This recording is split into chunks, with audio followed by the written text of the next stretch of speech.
Explica Mato para mais um vídeo, desta vez para te falar de cardinal de um conjunto e de conjuntos equipotentes.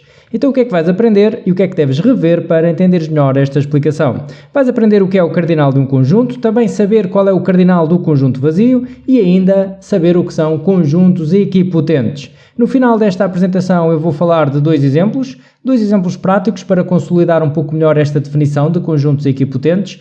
E num desses exemplos eu vou abordar conjuntos com infinitos elementos. Isto por duas razões.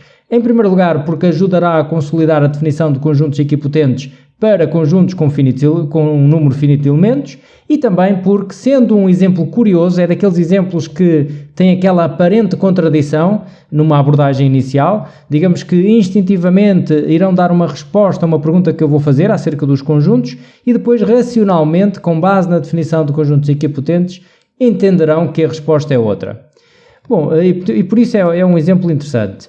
O que é que devem rever? Devem saber o que é uma função bijetiva. Embora eu vá falar disso ao longo desta apresentação, vou, digamos, verbalmente e de forma superficial fazer uma revisão do que é uma função bijetiva. No entanto, entendo que devem já conhecer este conceito para entenderem a definição de conjuntos equipotentes. Avançando então para a apresentação propriamente dita, eu vou considerar aqui dois conjuntos e vou começar pelo cardinal. O cardinal então é uma notação, é um símbolo, que é este símbolo aqui, que está associado a uma letra que representará um conjunto. Neste caso eu vou utilizar, por exemplo, o conjunto A, poderia ser o B também, mas o cardinal de A é assim que se lê. Eu vou então escrever aqui primeiro como é que se lê e depois escrevo aquilo que representa. Lê-se então cardinal de A. Cardinal de A, que é dado então por aquele símbolo, portanto, cardinal de A. E agora, mais importante de tudo, o que é que representa então o cardinal de A? O cardinal de A é o número, vou escrever aqui até outra cor, número de elementos do conjunto A. Número de elementos de A. E, portanto, sempre que for necessário uma referência ao número de elementos de um conjunto, podemos utilizar este símbolo, que é então o cardinal desse conjunto. Ora, se o cardinal de A é então o número de elementos de A, ou se o cardinal de um conjunto é o número de elementos desse conjunto, quanto é que será o cardinal do conjunto vazio? O cardinal do conjunto vazio, dado que o conjunto vazio é um conjunto que não tem elementos, então o número de elementos desse conjunto é zero. Realmente é verdade. O cardinal do conjunto vazio é zero. Bom, e agora vou passar à definição de conjuntos equipotentes. Vou primeiro escrever aqui a definição e depois, através dos exemplos práticos, será então mais fácil de entenderem.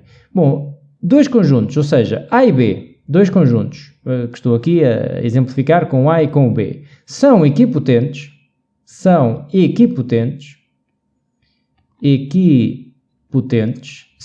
e só se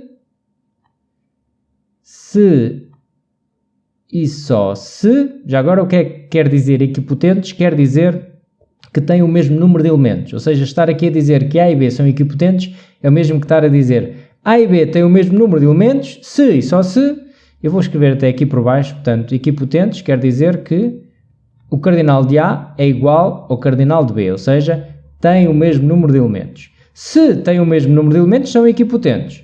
E agora o que eu vou escrever aqui é o que é que temos de garantir para que tenhamos a certeza que tem o mesmo número de elementos. Portanto, se e só se existe uma bijeção ou uma função bijetiva ou uma aplicação bijetiva. Portanto, uma bijeção de A para B. Ou de B para A. De A para B ou de B para A. De A para B. Bom, e agora lá está a revisão de função bijetiva. O que é uma função bijetiva? Uma função bijetiva é uma função que é injetiva e subjetiva. E para falar um pouco mais dessas duas definições de função bijetiva e injetiva e subjetiva, vou trabalhar através de dois exemplos, portanto, para ser mais simples de abordar o tema. Então, considerando aqui agora dois conjuntos em concreto, o conjunto A, que vou dizer que tem os elementos 1, 2, 3, por exemplo, e um conjunto B que tem os elementos A, B, C. Bom, como podemos aqui ver, estes conjuntos estão escritos em extensão, cada um deles tem 3 elementos, então realmente são equipotentes. Porquê? Porque têm o mesmo número de elementos.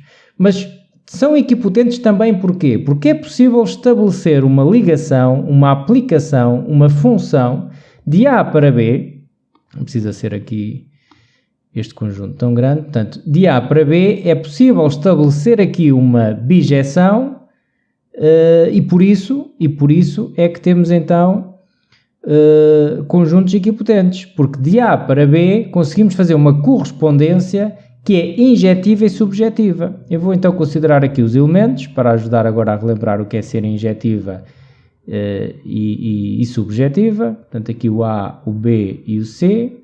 E começando então pela injetividade. Uma função então injetiva. O que é uma função injetiva? É injetiva se e só se a objetos diferentes correspondem imagens diferentes. Ou seja, não podem existir dois objetos diferentes com a mesma imagem. Aí não seria injetiva. Portanto, a objetos diferentes correspondem imagens diferentes. Isso é ser injetiva. Ser subjetiva é para todo o elemento aqui do conjunto de chegada, existe um elemento no domínio que lhe corresponde. Isso é ser subjetivo. Ou seja, não pode existir aqui nenhum elemento no conjunto de chegada que não tenha um elemento no domínio que lhe corresponda. Bom, no fundo, e de forma mais intuitiva e pouco formal, ser bijetiva, ou seja, injetiva e subjetiva, é haver aqui uma correspondência de 1 para 1. Vamos pensar assim, de 1 para 1, ou seja, por exemplo, o 1 corresponde a um destes, pode ser o A ou poderia ser outro, mas o 1 corresponde ao A, o 2 corresponde ao outro, pode ser o B também, por exemplo, e o 3 corresponde ao outro. Há aqui uma correspondência de 1 para 1, ou seja, não existem dois objetos que tenham a mesma imagem, ok? É injetiva. E não existe nenhum elemento no conjunto de chegada. Por exemplo, aqui um D, assim desta forma, já não seria subjetiva, porque estava aqui um elemento no conjunto de chegada que não tem correspondência com nenhum elemento do domínio. E por isso, sendo injetiva e subjetiva, temos a garantia que há esta correspondência de 1 para 1 e, como tal, se há uma correspondência de 1 para 1, então temos que o número de elementos deste conjunto, que é então o A, é igual ao número de elementos deste conjunto. E por isso, esta bijeção deve estar garantida para termos a certeza que os conjuntos têm o mesmo número de elementos. Agora vou passar a um outro exemplo, é o tal exemplo que é contraditório, e eu vou perguntar assim, com estes dois conjuntos que eu vou aqui definir, e podem pensar no conjunto dos números naturais, e vou incluir o zero. Portanto, o conjunto N é o conjunto dos números naturais, incluindo o zero. Às vezes discute se o zero é natural ou não. Portanto, estamos aqui a incluir o zero. 0, 1, 2, 3, 4 e por aí vai. Portanto, um conjunto com infinitos elementos. E vou considerar o outro conjunto, o conjunto dos números pares, também incluindo o zero. Por vezes também há discussão se o zero é par, se não é. Sim, o zero, vamos considerar aqui que o zero é par. 0... Agora, aqui só os pares, 2, 4, 6, 8 e por aí vai. E se eu perguntar assim, estes dois conjuntos são equipotentes? Estes dois conjuntos têm a mesma cardinalidade? Bom, reparem, intuitivamente, o que é que diz o senso comum? Se eu olhar para o conjunto N e para o conjunto P, posso pensar assim, bom, todos os elementos que estão em P também estão em N. No entanto, há elementos que estão em N que não pertencem ao conjunto P.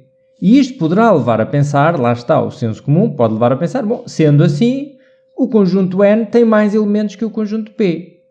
Bom, e na realidade não é assim. Estes dois conjuntos têm a mesma cardinalidade, são equipotentes.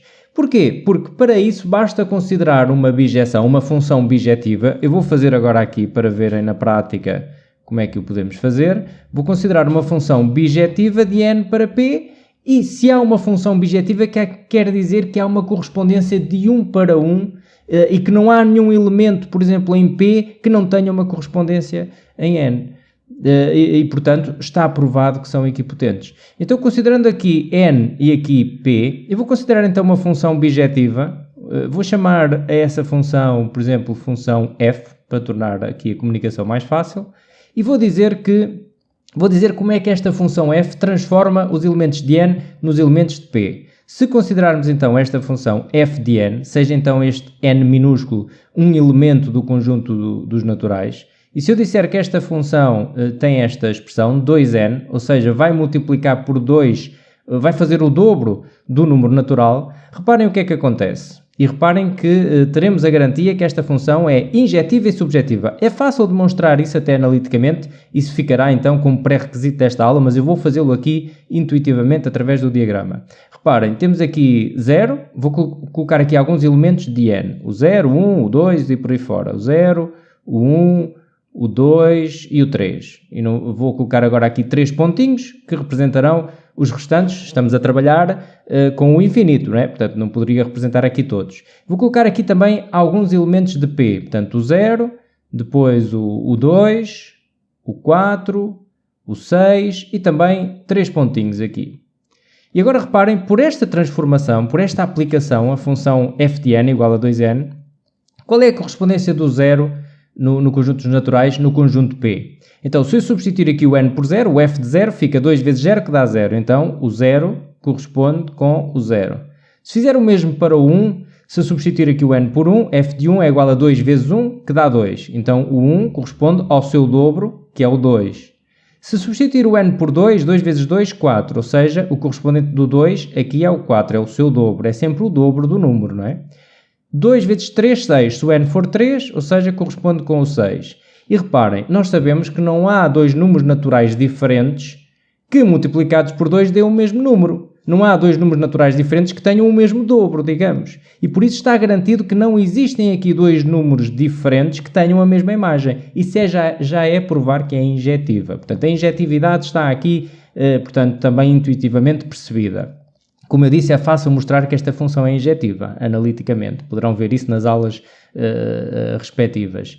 Relativamente à subjetividade, reparem, temos que garantir que não existe aqui qualquer elemento em P que não seja correspondido por um elemento de n. E realmente isso também conseguimos perceber que é verdade, porque qualquer número par que considerem, vamos pensar, por exemplo, no 30. Vamos pensar aqui no número 30, é um número par. Se fizerem a metade de 30, existe sempre a metade do número par, a metade de 30 dá 15. É sempre um número natural. Quer dizer que há sempre aqui um número no conjunto n que vai ser correspondente de qualquer número par que esteja aqui em P. E isto garante que ela é subjetiva. E se é injetiva e subjetiva, então F é bijetiva. Bijetiva. Logo, se é bijetiva, logo, portanto, temos a tal bijeção, que é necessária aqui por definição. Portanto, N e P são equipotentes. Equipotentes quer dizer que têm a mesma cardinalidade. Reparem que quando estamos a trabalhar com o infinito, nós não vamos falar em número de elementos, porque se os elementos são infinitos, não existe um número que represente o infinito, mas podemos dizer que os elementos têm a mesma cardinalidade, precisamente porque existe esta correspondência de 1 a 1, de um conjunto para o outro. Bom, fico então por aqui nesta apresentação. Muito obrigado por assistir, um grande abraço e até um próximo vídeo.